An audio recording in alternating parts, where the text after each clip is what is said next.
अजित पवारांचा अपघात हा नक्कीच संशयास्पद आहे. अमित शहाने ती फाईल बंद करण्यास नकार दिला. त्यात घोटाळा झाल्यामुळे जरंडेश्वरची संपत्ती जप्त करण्यात आली होती दादांची वगैरे.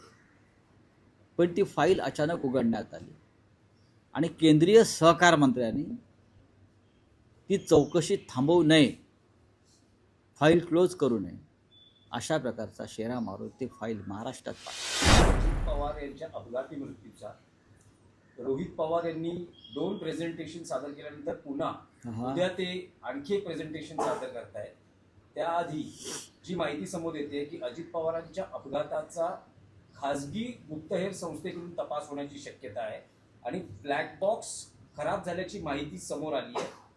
रोहित पवार असं म्हणतात 5 दिवसांपूर्वीच मी शंका उपस्थित केली. एक लक्षात घ्या, अजित पवारांचा अपघात हा नक्कीच संशयास्पद आहे आणि रोहित पवार हे फक्त राजकीय नेते नसून रोहित पवार हे त्यांच्या कुटुंबाचे महत्त्वाचे घटक आहेत. ते विधिमंडळाचे सदस्य आहेत.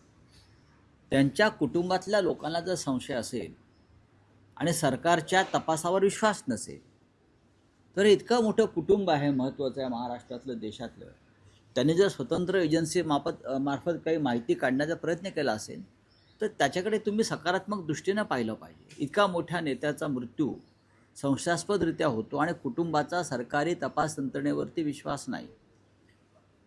माझ्या माहितीप्रमाणे अजित पवार यांच्या ज्या काही फाईल्स होत्या, ज्यासाठी ते भाजपात गेले, ती फाईल पुन्हा उघडण्यात आली होती त्यांच्या मृत्यूपूर्वी. खास करून जरंडेश्वर साखर कारखान्याचं कर्जाचा विषय होता. ती फाईल इथून अमित शहाकडे गेली क्लोज करण्यासाठी, पण अमित शहाने त्याच्यावरती ही फाईल क्लोज करू नये असा निगेटिव्ह शेरा मारून पुन्हा महाराष्ट्रात पाठवलं. आणि त्यानंतर भाजपचे मंत्री बोलायला लागले, तुमची फाईल बंद झालेली नाही दादा. आणि मग दादा म्हणाले, तुमची फाईल आमच्याकडे आहे. इथून ती सुरुवात झाली. ज्या कारणासाठी अजित पवार हे भाजपाबरोबर गेले ते कारण संपलंच नाही. त्याच्यामुळे दादांनी मागे फिरण्याचा जो एक पुनर्विचार सुरू केला,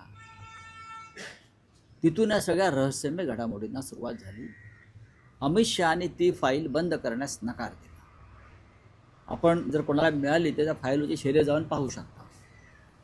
खास करून जरंडेश्वर साखर कारखान्याची जी फाईल आहे, जे जो कर्जाचा विषय आहे त्या संदर्भातला वित्तीय संस्थांचा, त्यात घोटाळा झाल्यामुळे जरंडेश्वरची संपत्ती जप्त करण्यात आली होती दादांची वगैरे. पण ती फाईल अचानक उघडण्यात आली आणि केंद्रीय सहकार मंत्र्यांनी ती चौकशी थांबवू नये, फाईल क्लोज करू नये अशा प्रकारचा शेरा मारून ती फाईल महाराष्ट्रात पाठवली. आणि त्यानंतर महाराष्ट्रात गेल्या 3 महिन्यापासून दादा विरुद्ध भाजपा हे सुरू झालं.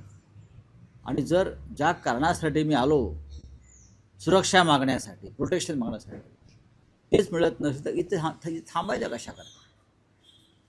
त्यातून मग विलिनीकरणावरती आणि एकत्र येण्यावरती चर्चा सुरू झाली. हा विषय एवढाच आहे आणि माझ्याकडे एवढीच माहिती. मुंडवा जमीन घोटाळा प्रकरणामध्ये पार्थ पवारांचा कुठलाही थेट संबंध नाही. खारगे समितीचा अहवाल बावनकुळेंपुढे सादर झाला आहे आणि व्यवहारासाठी मदत केलेल्या 2 अधिकाऱ्यांवर मात्र कारवाईची शिफारस केली. बघा, अद्याप हा अधिकृतपणे अहवाल समोर आलेला नाही. या जरतरच्या बातम्या आणि सूत्रांच्या बातम्या,